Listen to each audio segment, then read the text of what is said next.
Understanding the phrase, "I'm not moved by it." Hello, everyone. Today, we're diving into a fascinating English phrase that might sound simple but carries a lot of depth. I'm not moved by it. Understanding such phrases is crucial for mastering English, as they often carry emotional and cultural nuances. Let's break it down together, and by the end of this video, you'll not only grasp its meaning but also know how to use it effectively in your conversations.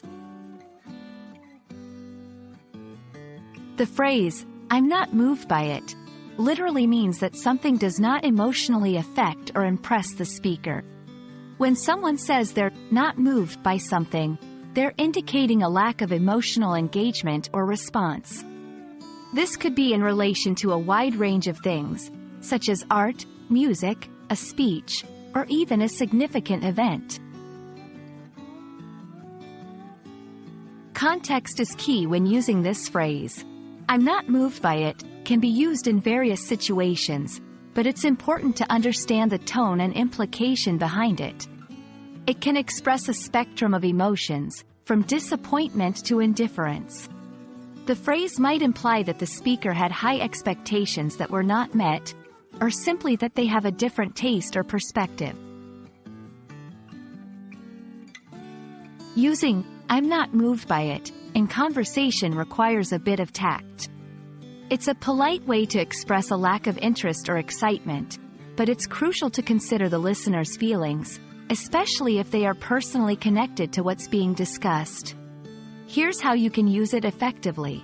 Expressing an opinion: "The movie was well made, but I'm not moved by it."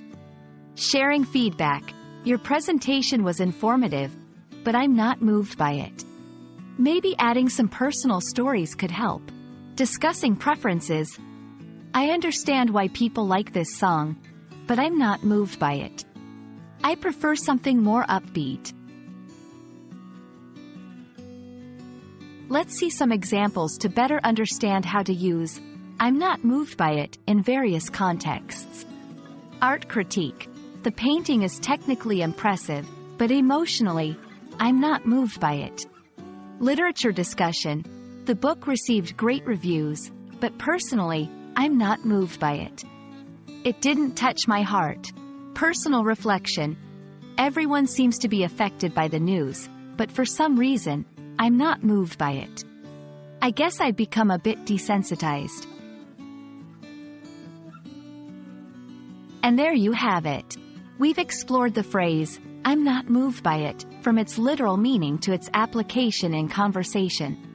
Understanding such phrases enriches your English communication, allowing you to express your feelings and opinions more precisely. Remember, language is not just about words. It's about conveying emotions and perspectives. I hope this video has been informative and helpful. Happy learning, and see you in our next video.